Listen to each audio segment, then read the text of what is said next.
I'm taking over. I'm taking over the channel. This is now a Mr. Beast video. 10 essentials I can't live without with Mr. Beast.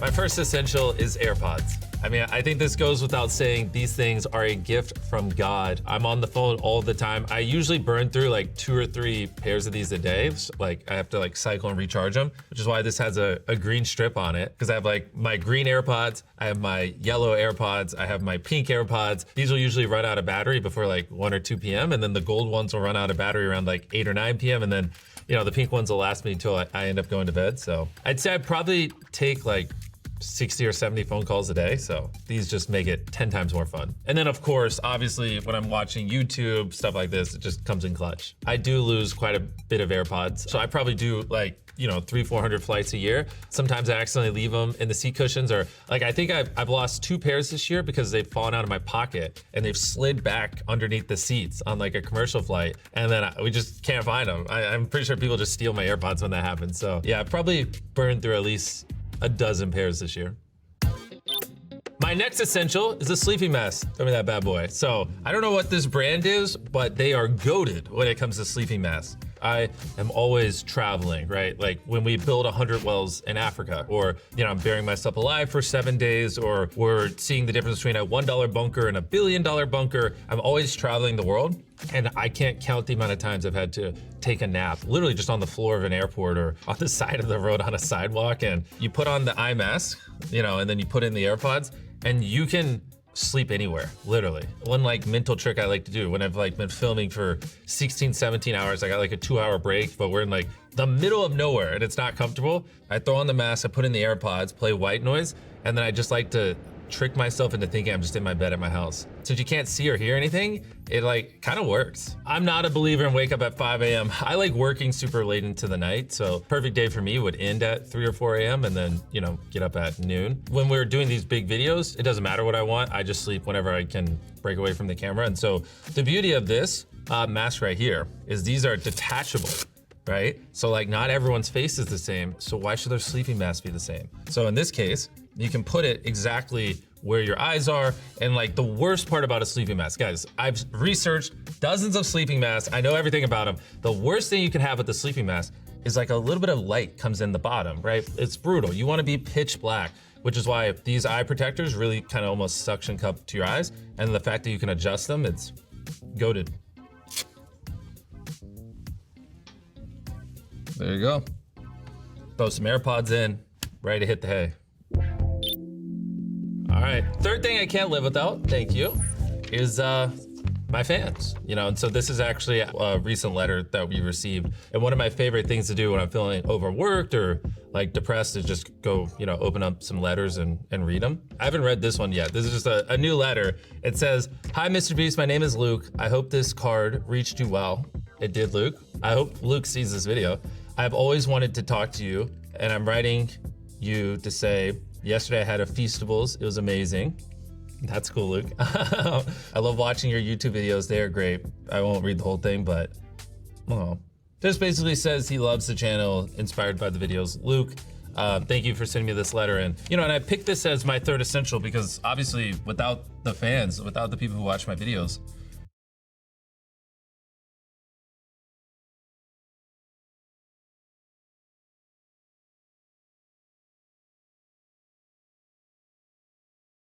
I'd have nothing. Like, they're the reason I get to do the videos I do. They're the reason I get to live the life I live, and it wouldn't be a 10 essentials without the fans, in my opinion. Oh my gosh. And for my fourth essential, you can throw it. All right. Whew, it's time for me to look like a giant nerd. This is Dune, the board game. So, here's the deal. I really like strategy games. It's something I've just been obsessed over my entire life, whether it's StarCraft, League of Legends, any, you know, real-time strategy game. A strategy board game in its purest form is basically chess, right? Whoever is the better player usually wins. But the problem with chess is it's so skill-based that it essentially turns into just whoever's willing to devote most of their time to the game. You just have to put tens of thousands of hours into it. I don't have that kind of time. So that's like a really skill-based board game. On the other end of the spectrum, you have something like Catan, which is like a game where you roll dice and you collect resources.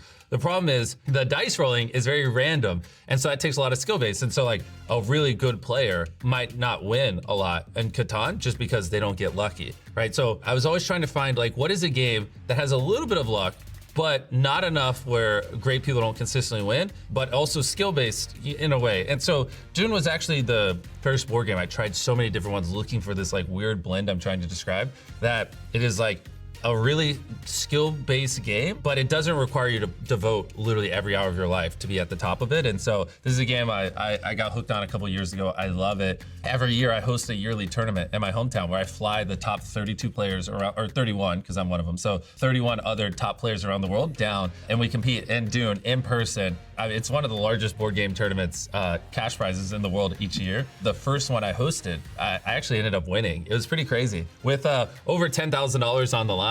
So I won the first tournament. Second one, I think I placed like 6th.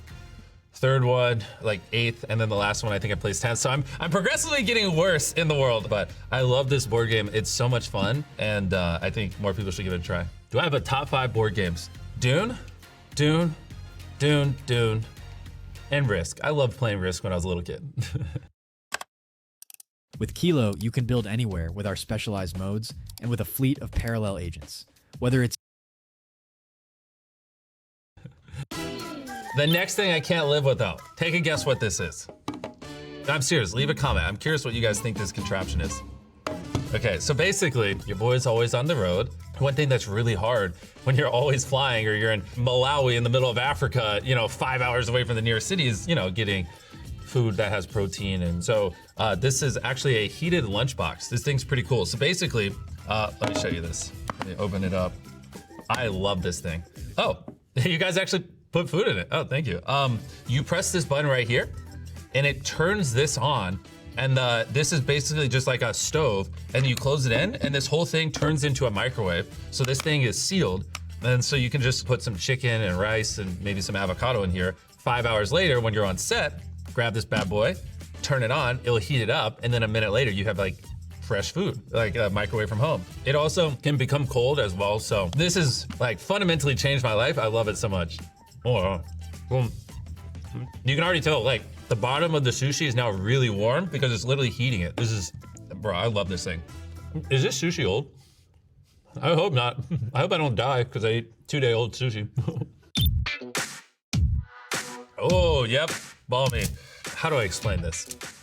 I'm really pale. And so when I'm filming outside all the time, I constantly get sunburned. You probably even tell my face is usually a little red. So I like to wear hats like this, just, all around, blocks the sun. Especially in my older videos, people are always like, why are you wearing that weird straw hat? Why are you wearing it? And it's like, guys, I'm filming in the sun for 15 hours. I'm trying not to get sunburned. It's funny because when I first started wearing these like umbrella type hats, people were always making fun of me. But after a while, it kind of became synonymous with my brand. Like my skin in Fortnite, he's wearing this straw hat. And my skin in a lot of other video games, I think like Stumble Guys and others. So now it's kind of like cool, and I'll see Instagram photos of people when they dress up for Halloween, they'll wear the straw hat. And so what started as a thing I just wore because my face was constantly getting sunburned, kind of turned into like my own little thing. Oh, here we go. So, this is a photo of when I proposed to my girlfriend, now fiance, Tia. She's incredibly beautiful. She's very important because I just literally work all the time. And she's one of the few non-work things I have in my life and really helps keep me sane. I've found like my teenage years and early 20s, I was basically like 18 hours a day, nonstop, every day, living and breathing this stuff. And I just found that it was, I don't know, it was like every month I was like losing my mind, and like we're just not as humans built to be under that much pressure and intense work schedule every single day, and you need to occasionally have some way of releasing stress for a few hours. On top of all that, I just, really love being around her, and she's amazing. So very grateful for my fiance. And we're also in this video holding her cute doggos. That one is Alfie, that one is Theo. We had just adopted Theo like a couple days before I proposed, so Theo looks like a little baby in it. I love everything in this photo. The next thing I can't live without, I didn't even catch it, are my contacts. So, fun fact, your boy is borderline blind, especially in his right eye. When I was a teenager, I thought that it was just normal, that things really far away were blurry. I just thought it was like that for everyone. And I remember one time, you know, across the field, there were trees, and someone said something about like a bird on them. I was like, bro, how the hell do you see that bird? Like, how do you even see the freaking branches? What do you mean? And I was like, do you guys see them? And they're like, yeah, what do you mean, Jimmy? And I was like, and it like hit me. I was like, oh, you're supposed to be able to see things far away. And like my whole worldview shattered. I got deja vu of like one time in Little League, I struck out so bad that my coach literally made my mom take me to the eye doctor. And that eye doctor needs to get fired because I don't know why, but the eye doctor said my eyesight was fine. But there's so many like little times throughout my teenage lives that pointed to I can't see. But anyways, in my early 20s, I like went to a different eye doctor. Within like 2 minutes, he was like, yeah, you're like borderline blind in your right eye. It's pretty bad. And I was like, oh, I've just been 21 years deep with this.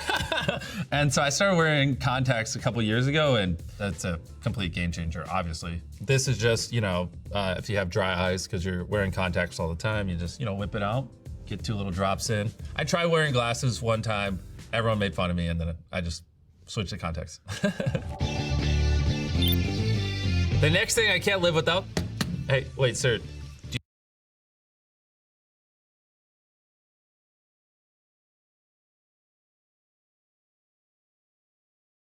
You know what's in here?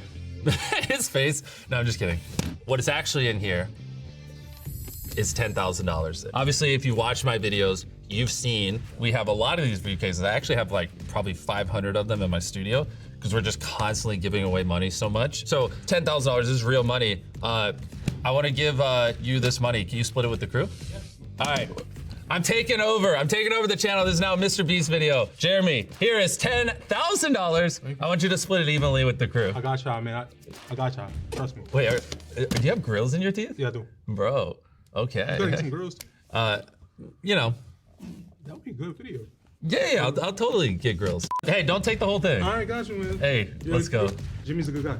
But yeah, I mean, it wouldn't be a Mr. Beast video if we didn't give away some money. So thank you guys.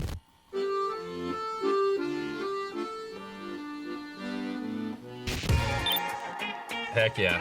The last thing I can't live without is Feastables. Let me just put these bad boys right here. Feastables is our chocolate brand, and a lot of people don't realize this, but on the more serious side, there's over 1.5 million children that work in illegal child labor on cacao farms. 46% of all labor on cacao farms in West Africa is illegal child labor. And so I started a chocolate company, and we do 3 things differently than most other chocolate companies. We use fair trade certified beans, and we pay 100% of our farmers living income reference price.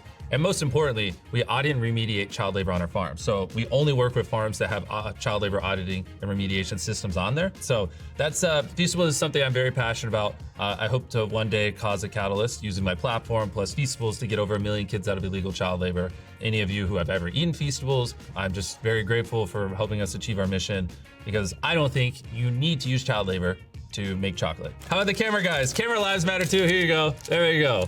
Heck yeah. All right.